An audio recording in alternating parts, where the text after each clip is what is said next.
Patay ang usa ka construction worker human mapalgi nga nagadugo og gituang nahagbong gikan sa iyahang gitrabahoan sa barangay Bulacau. Subay sa investigasyon gitumbok nga responsable ang iyang mga kauban sa trabaho. Ang report ni Nico Serino. Patay ang construction worker nga si Bonifacio Canja nga napalgan sa iyo kaganihang buntag.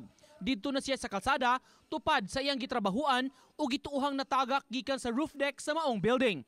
Sa investigasyon mitumaw nga posibleng may kalambigitan sa insidente ang kauban sa trabaho sa biktima.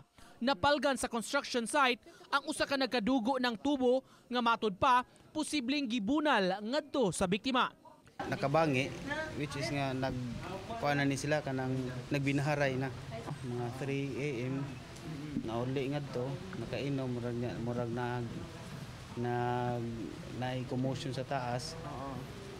Kining suspek nakakuan niya tubo siguro o gibunal atong biktima. Gidakop ang Magsuong Domingo ug Romeo Gabika nga pulos trabahante sab ang usa foreman gyud sa maong proyekto. Gitumbok sa PNP nga may gikabingkil sila sa biktima. Samtang lakip sa gihold sa kapulisan ang 11 ka mga kaubang trabahante sa biktima. Kini gumikan sa pagtuo nga gisuwayan nila pagtamper ang crime scene aron pagtago sa unsamang ebidensya. Anaa sila gikustodiya karon sa Pardo Police Station. Apan hugot nilang gihimakak nga nalambigit sila sa krimen ug matud pa posibleng na aksidente lang ang biktima nga hubog nang nauli. Wala ningon nga bikil. Anong biklon man ang makuha ng tao? Mayom kayo niya mga kauban wala gibikil na sumanaha wala gyud.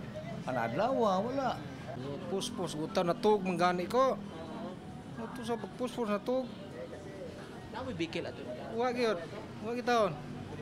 Oh, way bikil ay. Wa may mag-away ana. Murder ang planong ipasaka batok sa Magsuon samtang obstruction of justice sa 11 ka mga kaubang trabahante. Nico Sereno, Balitang Bisdak.